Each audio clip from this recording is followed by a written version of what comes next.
Brighton has been home to some of the world's best footballers over the years before they reached the highest level. They've had a World Cup winner in their ranks, plenty of their players have gone on to play in the Champions League, and one in particular is one of the world's most exciting players right now, and he's just made the move back to the Premier League. Hello and welcome back to INMR, where today we're going to be looking at Brighton's ultimate 11 if they never sold their best players. Let's get straight into it with the goalkeeper in Robert Sanchez. Sanchez rose through Brighton's academy ranks and eventually became their first choice goalkeeper. He recorded a notable clean sheet in a 4-0 win over Man United in May 2022, and in August 2023, Brighton sold Sanchez to Chelsea for £20 million. At Chelsea, he began as first choice goalkeeper but was briefly dropped after some high profile errors. Now though, he's gone on to regain that first choice spot under Enzo Maresca, and he's just won the Club World Cup with Chelsea this summer. At left back, it's Marc Cucurella, who impressed at Brighton, providing plenty of goals and assists, and was player of the season for Brighton in the 2021-22 season. Brighton sold him that summer to Chelsea again in a deal worth £60 million. At Chelsea, Cucurella has gone on to be a very highly rated left back, and on a national level, he's gone on to win the Euros with Spain. He too has just come off the back of a Club World Cup win with Chelsea. Dan Burn joined Brighton in 2018 and quickly became a first-team regular. He famously played every minute of Brighton's 2019-20 campaign and scored the winner in a 3-2 victory over Man City in May 2021. In January 2022, Burn returned to Newcastle, his boyhood club, in a deal worth about £13 million. At Newcastle, he's helped secure Champions League qualification and earned England call-ups. And this season, he helped his side to their first major title in a long time when they won the Carabao Cup. Ben White became a Brighton first-team regular in the 2020-21 season, playing 36 league games, and was voted Brighton's Player of the Season that year. He too was an academy player who climbed his way up the ranks, had a very good loan spell at Leeds and then impressed at Brighton before eventually joining Arsenal for £50 million.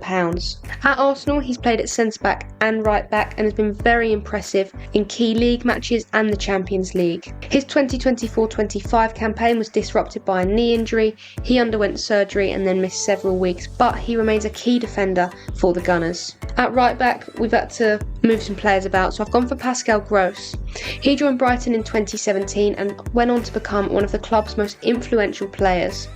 He was Brighton's all-time leading Premier League scorer until 2025 and won Brighton's Player of the Season award in the 2023-24 season. That summer, he moved to Borussia Dortmund on a 2-year deal, and he's become a regular midfielder there, scoring his first goal for the club in a Champions League knockout match, and he famously recorded 4 assists in a Bundesliga match against Union Berlin. Yves Bissouma arrived at Brighton in 2018 and established himself as a key defensive midfielder, making 123 appearances for the club, scoring 6 goals. He helped Brighton to a 9th place finish in 2021-22, which was a club record at that time. The Albion sold him to Tottenham in 2022 for around £25 million. At Tottenham, he's become a regular starter in midfield, and last season he made 26 league appearances and played an important role as Spurs won the Europa League. Another midfield superstar that Brighton had in their rankings was Moisés Caicedo.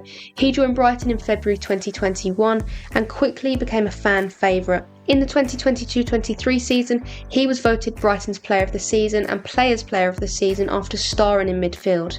That summer, Brighton agreed to sell him to Chelsea for a British record fee of £115 million. At Chelsea, Caicedo had a slow start, but last season he was fantastic and started all 38 Premier League games for them. He was also voted as Chelsea's Player of the Season, scored in their 4-1 win over Real Betis in the Europa Conference League final, and of course has just won the Club World Cup too. The real fan favourite in midfield and someone that Brighton fans still adore is Alexis Mac Allister. He played 4 seasons for Brighton between 2019 and 2023, earning a reputation as a talented box-to-box midfielder. He was a key member of Brighton's side that finished 6th in 2022-23, famously converting a stoppage time penalty to seal a 1-0 win against Man United. In December 2022, he won the World Cup with Argentina and was amazing during that tournament, and in the summer of 2023 he moved to Liverpool for £35 million. At Liverpool, Mac Allister played a massive part in helping them win the league and actually scored on the day that they secured the title.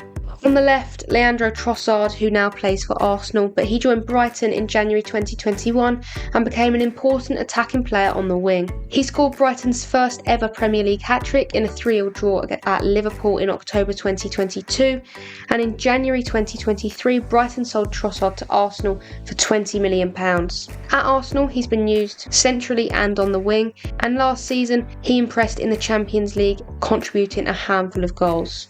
On the right, we've had to bend the rules a little bit again. I've put João Pedro there. He joined Brighton in July 2023 from Watford for what was at the time a club record deal of £30 million.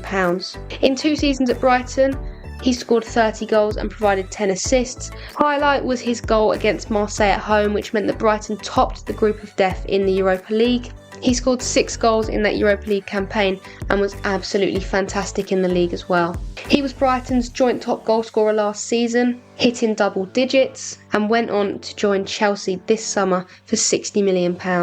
He joined Chelsea halfway throughout their Club World Cup campaign and scored in both the semi-final and the final as they went on to win against PSG. He will be at Chelsea for the foreseeable future as he signed a 7-year deal at the club.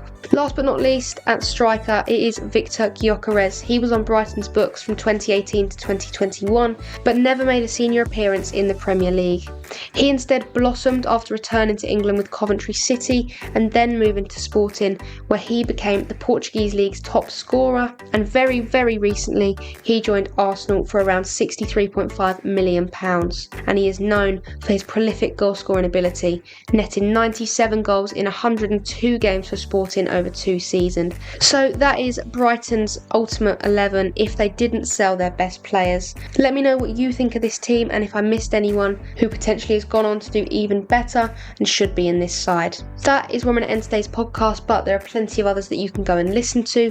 For more content, be sure to check out my website, that's inmrfootball.co.uk. On there you can find match reports, live blogs, club updates and so much more. And if that's not enough, INMR is also on X and Instagram, so you can follow me on both of those platforms for even more daily football content. Thank you very much for listening, and I will see you in the next one.